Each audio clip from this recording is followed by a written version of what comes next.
Hi, my name is Shaheen. Yes. I have two questions, but it depends on the first answer. Yeah. So, regarding the first two questions from the internet, you explained that the pure consciousness, and God. So, is pure consciousness God? Yes.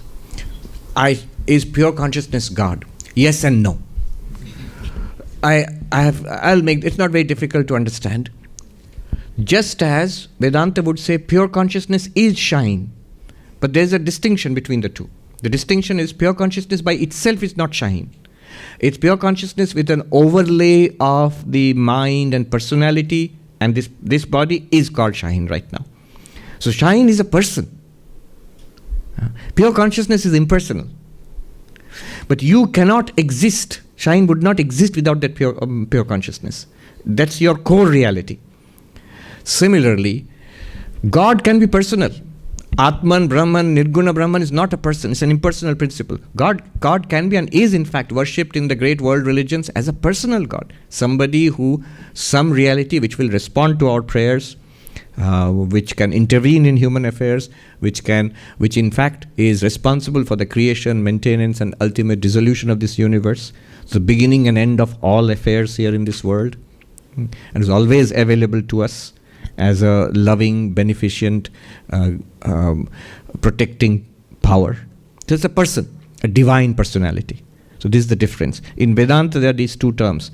Nirguna Brahman, Saguna Brahman. Brahman literally means the vast. We can loosely call it God. Nirguna Brahman, the impersonal absolute, which is pure consciousness, pure being, pure bliss, Satchidananda. Saguna Brahman, Brahman with attributes, is with personality, is the creator, preserver, destroyer of the universe, all-powerful, all-knowing, merciful, beneficent, benevolent, the God of all religions. And their two are not different. They're the same. Is that why, you call them Bhagwan? Yes. God, and then they refer, I see God in you. Yes. So it's just for us to understand. That's why they use those phrases? No, it is not just for understanding. It's real. Bhagavan, Ishvara. Bhagavan is the Lord. Ishvara is God. It's real. Just as shine as a personality is real.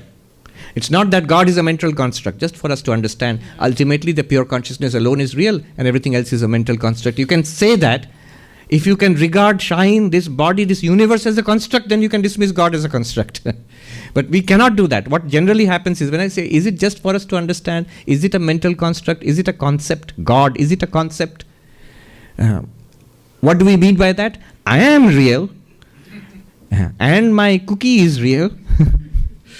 But God is a construct. Not in that sense. In the sense that the world is real. In the sense that this body and personality and whatever you like in this world is real. In that sense, God is also as much real as everything else is. But in that case, this Nirguna Brahman, this pure consciousness, what we are talking about, Brahman, the ultimate absolute, is a greater reality. That's why Vivekananda said, don't say from falsity to real. Say from lower truth to higher truth.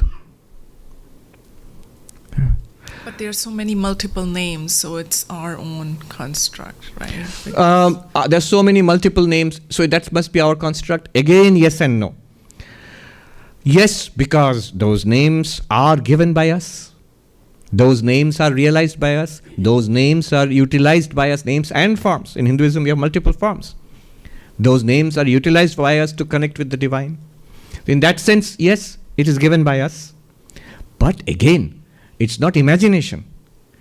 The reason why so many names are given, so many forms are there, so many concepts are there about God, is because God is, to use the word, capacious, limitless. And the spiritual seeker who approaches God through any of these paths realizes God in that way and reaffirms once again the truth of God in that aspect. So Sri Ramakrishna said, like an ant approaching a mountain of sugar. And it takes one little grain and with difficulty pulls it back to its little home and looks back and says, I'm going to come back for all of it. It won't, it can't, and it need not. One grain of sugar is enough to fill the tiny little tummy of the ant. Similarly, for us, any one of these aspects is enough. As Sri Ramakrishna said, where peace, you find peace, that is the end. So all of these aspects are true. Try any one of those aspects in whichever religion. Do it sincerely, hold on to it for some time. Few years, if you do at least sincerely, if you do faster, few months, it will become clear to you it's real. Only don't be fanatical about it, that this is the only reality. What happens is sometimes sincere spiritual seekers become fanatical because as they sincerely progress along that path, it becomes more and more real, and then they feel this is the reality. Why are all those fools thinking about God in all those different ways? But those are also real. If you would try in that way, you would find that to be real also. The reason is, what they are all referring to, there is a reality which is so capacious, you can approach in all of these ways. So these names and forms are a joint product of the limitless capaciousness of God, Ishvara, Bhagavan, the Saguna Brahman, and our human approach to it. There is a human approach because you will see each culture, each religion has its own framework to approach it. Thank you. Yeah. Just as different paths are different, these different names and forms, concepts are also different. But they all work. They all work.